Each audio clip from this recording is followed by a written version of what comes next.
Good morning to all of you.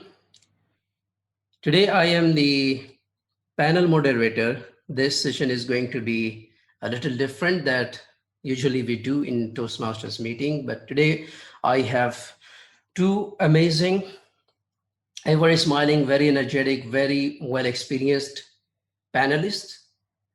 And I'm going to invite them on a stage, on this virtual stage, and they are going to give their feedback. They have made notes of both the speakers, both the prepared speakers, and I'm going to ask them questions and they will respectively, they will give their feedback and thoughts, what they thought of them after listening to them. So let's begin. The very first speaker we had today was the icebreaker, someone who had just debuted his journey in Toastmasters, and that was Toastmaster Akhlaq. And the first question I'm going to ask to one of the panelists, we have Toastmaster Rajeshwari and Toastmaster Midhat. So this question is going to be asked to Toastmaster Rajeshwari. How was the speech arrangement overall, if you see Toastmaster Rajeshwari? Yes, thank you, Toastmaster Javed Asam.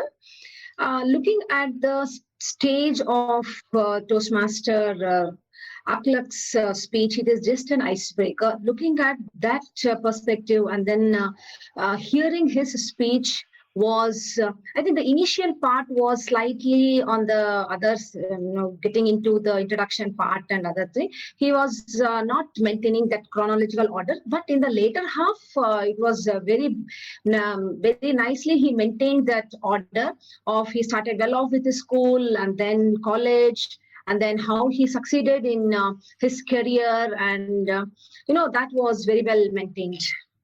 Thank you so much, Toastmaster Rajeshwari. And following question is going to be with Toastmaster Medha, the second panelist we have today. Like, if the arrangement, we talk about the arrangement. So do you agree that now the audience knows about Toastmaster Akhlaq, who he is and what he does and what his plans are? Yes, I believe the way he has constructed his speech, he shared his background, where he came from, where he was born, he's brought up. He even shared the struggles that he have encountered through his life. He even shared what kind of situation he has faced, which profession he is into, where he is currently residing, what are the challenges that he faced. So I guess that we pretty much know like the basics, that which profession he belonged to, where is he from, and how is he progressing in life, what are the challenges he faced, how was he able to overcome the challenges. So I guess as an icebreaker speech, yes, he was able to meet the objective. Thank you so much, Toastmaster Medhat. When it comes to public speaking, we always seek to find the clarity of the language of the speaker. And so I'll ask Toastmaster Rajeshwari, if you see that perspective in the speaker, do you think the clarity was there? It was very well understood for the audience? Yes, absolutely, absolutely. His language skills, his speaking skills was amazing. It was up to the mark. We were able to follow what he meant to say about his own introduction. It's fantastically done. Thank you so much. I know it's a bit early for an icebreaker, but I would still ask for the speaker and for the audience.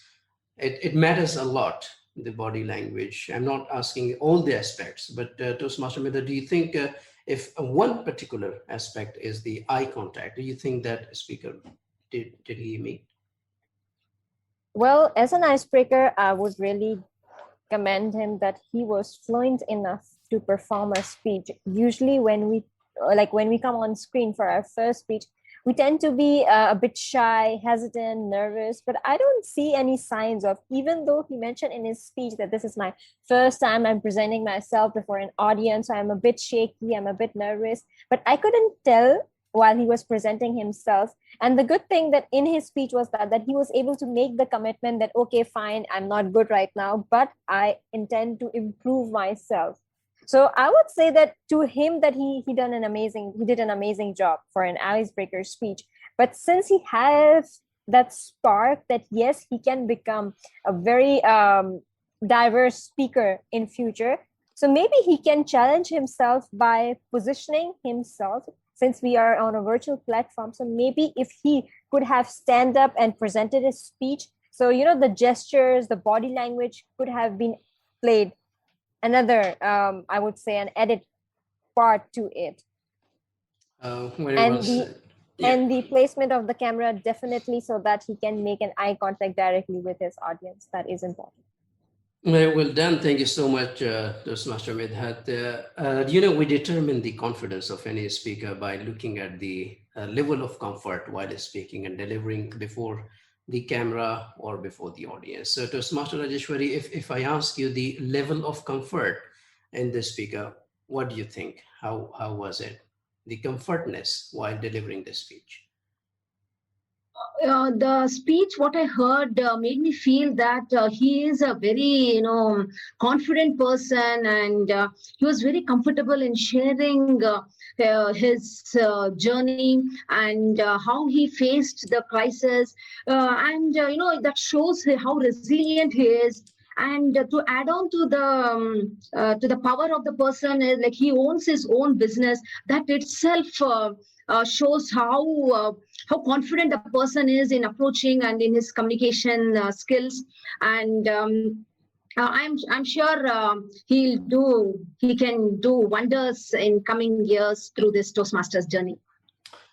Thank you so much, both the panelists, and I really thank you all for your valuable feedback. And I believe that Toastmaster Club will incorporate all those feedback as well, and will shine and will continue his journey in Toastmasters successfully. We had another speaker today, and that was DTM Muhammad Rahim, and the objective of the speech has been already narrated by me. The audience has heard it. And if just a quick question to Toastmaster Medhat about DTM Rahim's speech, how engaging and how beautiful, I rather not say now the beautiful, you have to decide, but how was the opening of the speaker today? Thank you, DTM Hassan. I would say that DTM Rahim did justice. I mean, he is a vibrant speaker. He knows what to do to engage his audience. And he opened up his speech with a question. And they say that when we open up with a question, whenever you open a speech with a question, it's actually a hint for the audience that, hey, if you're trying to doze off, I'm trying to communicate with you. So I think the way he started with a question, he was actually waking people up in case we doze off, that, hey, listen to me, I'm asking you a question. He actually made us think that what is he going to say next. So I think, yes, he was able to establish that opening line, the opening connection with the audience. Yes, he was able to meet that objective. All right, great. Thank you so much, Toastmaster Medhat. So the speaker engaged the audience, and everybody was like hooked up while he was speaking. And one of the skills that we learn in public speaking is the personal story. And if I ask you, Toastmaster Rajeshwari, how would you say that by the speaker, the storytelling skill was narrated? Was it how was it delivered? The beauty of Toastmaster Rahim is the well expression of his own duties.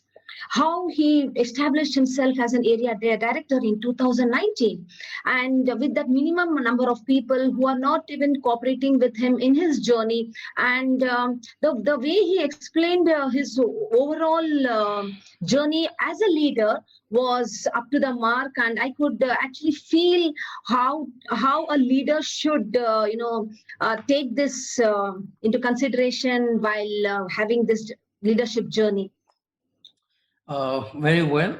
Thank you very much. Toastmaster Medhat, when we present a personal story, and in a story we see that there are a few characters. So I'll go in that perspective, like when we had characters, the friends who helped them. So if you think that the speaker was able to dramatize a little bit the speech, or just they were narrated in the story. So did you see that aspect or not? Okay, based on the question, I would say that I mean, based on the objective of the project, I was able to know that, okay, what were the challenges he faced during his time? What were the lessons he learned? What were the outcomes? And was he able to evaluate himself, that how did he turn out after that period of 6 months that he served as a leader? Basically, just for that particular objective of this project is 6 months. So that's why I'm highlighting 6 months. I would say that since he mentioned a few characters, maybe to make his speech a little more the spark, he could have added a few dialogues or the conversation, or maybe a snippet of a situation that he faced, maybe an interaction. How was he able to negotiate? What were the tactics that he actually used? He highlighted himself to be a good leader, not a communicator, though he admitted that he's not a good communicator, but he is a good leader and he is a good motivator and a negotiator. So maybe he could have shared one or two experiences. How was he able to motivate the other person, or what was the result? How was he able to negotiate the outcome that he was expecting?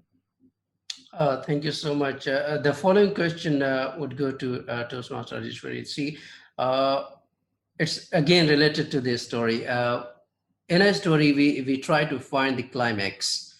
The problem goes worse, and then the climax comes. Did you find the climax in that story? Yes, absolutely. The way he told about a person and he mentioned it is a she, and I was wondering who was it, and I think that he built up that climax in who was she to support him in this particular journey in chartering a new club. So once he relieved, he took some time and made us, since we were in this fraternity, we know who are all associated with him. So we were also, I mean, I was basically looking for who was that she, and who actually supported him in this overall journey. He did a fantastic job in that, building climax with the audience. Thank you so much, Toastmaster Rajeshwari. So let's a little bit going to the end of this session. Overall, Toastmaster Mithad, what really did you see that the speaker really excelled in it, and you say, wow, that's something you see in a public speaker? What was that point? I think the best part of a public speaker is admitting what are the mistakes they have made, what are the challenges they have faced. And it's not an easy task to actually admit before an audience that these are my weaknesses, but these are the areas where I'm really strong. I would say that DTM Rahim is someone who was so honest, so blunt, that he was able to, he said that you can see that I might not be a good communicator, but I'm a very good leader. And while he was saying that, it was not something that he was saying out of arrogance, but he was being very honest and humble. And when he said as a good leader, actually that is reflected. And we all can vouch for that because we have been associated with him throughout his leadership journey. So we can say that, yes, he is indeed a true leader. And another thing that he highlighted was that he is a good motivator and negotiator. And I definitely vouch for that, that he is a good motivator because I had personal experience. I started my journey I was only 1 month or 2 months old, and he was the one who motivated me to represent myself at a district event and be the MC of that event, where I was hesitant that what if I will not be able to do. So I would say that he really excelled at what he depicted or what he shared with us in his story, that yes, he is a good motivator, he is a good negotiator, and he is indeed a true leader. So whatever he has lived, or whatever experiences he had, he was actually able to portray that. So that is, I think, his quality, that even though no matter, I think that's the part where he really excelled. He is not shy to share his weaknesses. Thank you so people much. Are more confident sharing their strengths. So thank Truly you so agreed. much, Toastmaster. See, both the ladies are so excited. DTM Rahim, that you really excelled. The question is going to be a little harder for such an excellent speaker today. Toastmaster Rajeshwari, what would you suggest? Rather, we have all spoken. So, what one point would be that you will see in the future in that speaker? At this point, what I could say about his improvements. Yeah, maybe the same old, what you can say, suggestion that he could stand and deliver the speech, if at all he can, take it as a challenge and try to, face the camera with the standing position. That will actually, as you all can see, the body language in itself, adds action speaks much louder than words, so that even he can challenge himself. We can see him as uh, uh, um, challenge him, and see that he can upscale himself in that area as well at this current junction, I can say that. Thank you so much, both the evaluators and the panelists. And I really thank you both. You opened your heart for both the speakers, and I think they're very lucky to have this panel discussion. It doesn't happen in a normal meeting because it's just 2 to 3 minutes. But they were lucky enough to take all the aspects, and I believe that they are going to accept the challenges, not challenges, that the advice you have given, the feedback they have received from you. And I really thank you both. And the audience, you are free to vote for them, not me. I was just, I was just asking them the questions, and they were the real hero. They have given the suggestions, and I believe this is useful equally, not for just the speakers, but for the audience, for me, and for everyone else. Thank you so much. I believe the link will be shared in the inbox, and then you can vote for your best evaluator, that is Toastmaster Midhat or Toastmaster Rajeshwari. Thank you so much. The stage is back to our TMOD Toastmaster Archa. Thank you.